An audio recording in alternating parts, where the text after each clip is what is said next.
An SMC teams na nag-o-offer nga daw ng malaking sweldo, pero ang mga Filipino basketball stars, ay pinipiling mag-hunt ng bagong career sa ibang bansa. Tinanong ni Paul Artadi ang players, sa gitna ng mataas na sweldo ng mga SMC team.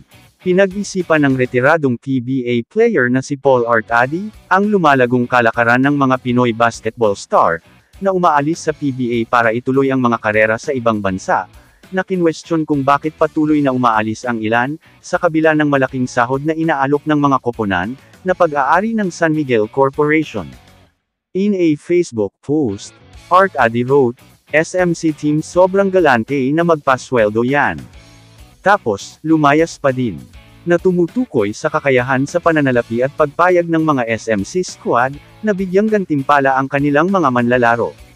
Ang mga pahayag ni Artadi ay kasunod ng hindi inaasahang paglipat, ni Barangay Ginebra forward Jamie Malonzo sa Kyoto Hanerids sa B-League Division 1 ng Japan.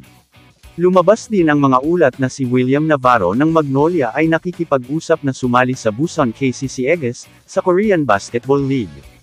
Isang dating point guard, naglaro si Artadi para sa lahat ng tatlong SMC flagship franchise, Barangay Ginebra, San Miguel Beermen, at Magnolia Hotshots, sa kanyang karera, na nagbibigay bigat sa kanyang pananaw sa panloob na kultura at istrukturang pinansyal ng mga koponang ito.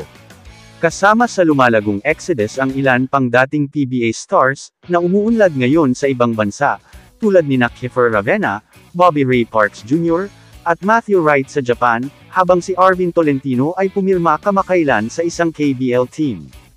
Humahaba na rin ang listahan ng mga PBA players na umaalis sa PBA. Ang ilan ay walang indikasyon kung sila ay babalik.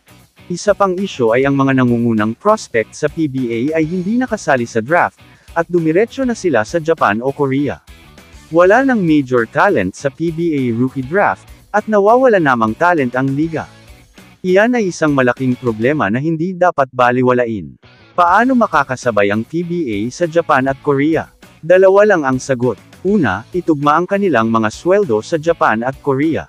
Pangalawa, tanggalin ang lahat ng farm teams sa PBA, para magkalaban ang lahat sa parehong level. Kamusta mga idol? Sports Zone PH, para sa sports news and update. Kung bago ka pa lamang dito sa channel ko, pindutin mo na ang subscribe button at notification bell, para lagi kang update sa mga sports news.